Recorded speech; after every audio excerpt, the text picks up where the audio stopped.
Hey everyone! This video is going to be about representation. Specifically, why it seems to be so hard for moderate voters to have their voices heard in democratic institutions, and a way we might be able to partially fix that. Before we can understand the problems moderates face, we need to have some idea of what moderates are all about.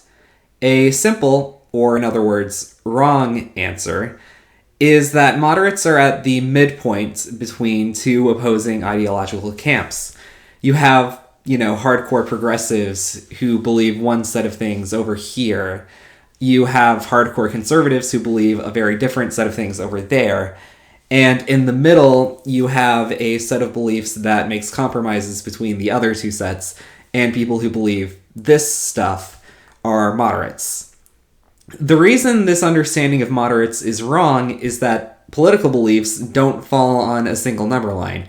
If you ask two people a series of questions and then use their answers to plot their position on a simple left-right spectrum, those two people ending up at the center point on the line doesn't mean they agree on the issues.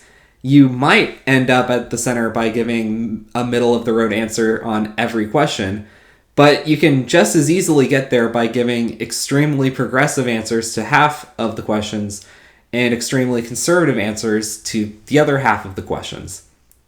And if some other person comes along and gives conservative answers to all of the questions you gave progressive answers on, and vice versa, the two of you will end up at the same point in the center on this simplified left-right spectrum, even though you sharply disagree on literally every single issue. Even expanding to a political chart like the political compass that separates economic and social issues doesn't help that much. A moderate might, for example, be strongly in favor of looser immigration laws, but think abortion should be illegal in most cases. And someone like that would average out to being moderate on social issues, even though neither of those two specific beliefs is especially middle of the road. This might help to explain why one of the few things that unites most moderates is that they object to this type of simple left-right thinking.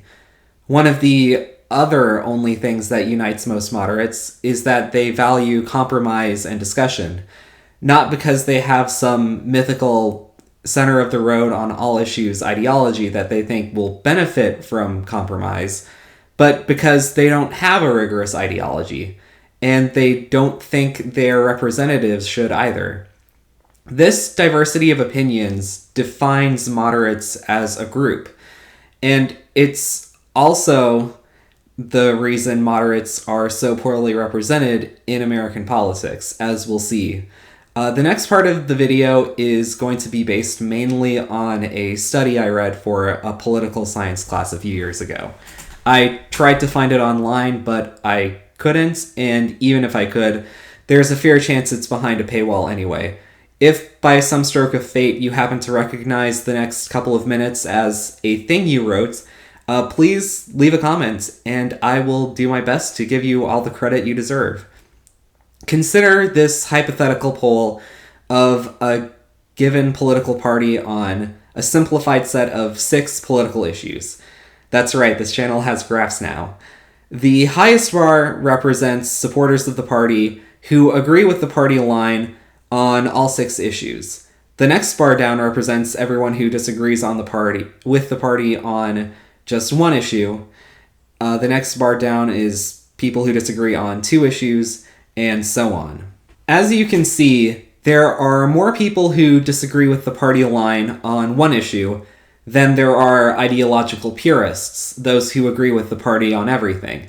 And people who disagree with the party on 2 issues are also a significant force. You might be led to believe that this party's supporters would be best represented by a moderate candidate, one who disagrees with the party line on at least one issue, a maverick who's able to meet the other side in the middle and come to their own conclusions. That's definitely what the conventional wisdom would tell us. But remember, the supporters of the party who disagree on one issue don't all disagree on the same issue. This is what it looks like when we take the diversity of moderates into account, and things immediately begin to look bad for moderates' hopes of having an elected representative who actually represents them on the issues. Each block on the graph represents a group of the party's supporters who agree with each other on all of the issues. We can see now that the ideological purists are by far the largest segment of the party's supporters, while those who disagree with the party line on one or two issues are far more fragmented than they may have appeared at first glance. Let's look at this graph from the perspective of a moderate voter, a free thinker who disagrees with the ideological purists on, let's say, 2 of the 6 salient issues, someone on the third row from the top. There's a primary election going on, and our moderate voter can tell that if she supports a party line candidate, they will agree on 4 out of the 6 issues every single time. Intuitively, you'd think that supporting a more moderate candidate, one who also deviates from the party line on 2 issues, would be likely to yield more agreement. But there's only a small chance that the moderate candidate disagrees with the party on the same 2 issues as our moderate voter. A far more likely outcome is that the moderate candidate agrees with the party on issues where the moderate voter disagrees, and disagrees with the party even where the moderate voter happens to agree with the party. The weird result of this is that any given moderate voter is likely to have even fewer points of agreement with a moderate candidate from their party than with a more ideological candidate. And of course, politics in real life is way more complex than this model, so the chance of agreement between moderates is even worse. And your chances of getting a like-minded representative are even worse than that, because candidates for office aren't randomly drawn from these blocks on a graph that I'm showing you. There are all kinds of special interests who do their best to shape governmental policy in their favor, and campaign donations are one of their most valuable tools for doing this. If you pay close attention to the news, you'll constantly see policies with robust bipartisan support among regular people fail to gain the support of moderate politicians. And if you look over who's been donating to the moderate politicians' campaigns, you begin to understand what possibly could have motivated them to oppose a policy that 70% or even 80% of their constituents agree with. Okay, so if you're a moderate voter, what can you take away from this? The most important thing you can take away from this video is that it's never safe to assume someone is on your side just because you're both moderates who lean towards the same party. If you're actively engaged with politics, which a lot of moderates are, despite popular belief, then it's a good idea to do deep research on candidates who market themselves as moderates. It's not enough to see someone disagree with party orthodoxy or advocate for compromise and then think that because of that they have a reasonable approach to handling political conflicts. Search for times a candidate made unpopular votes and see if you agree with them on the policy substance.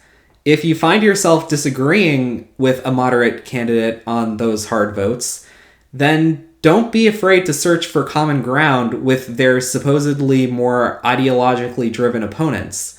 You'll probably find more points of agreement with them than you will with a moderate who turns out to not be the same kind of moderate as you.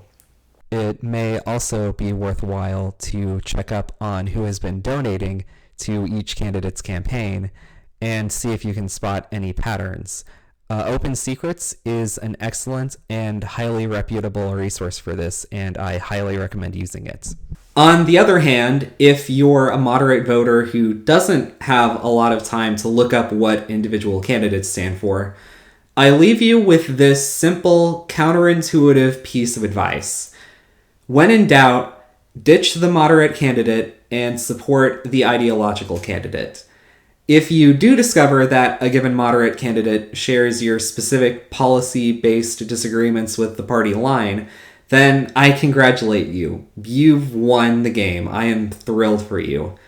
But until you figure out that a candidate is like that for you, a bit of math and a healthy skepticism toward the ways politicians figure out what to believe in tells us that most moderate candidates are going to do an even worse job of representing you than a candidate who tends to stick to the party line. Anyway, that's my bit. Let me know what you thought of it in the comments, leave a rating, and I would really appreciate if you would share this video with someone you think would get something out of it. See you later.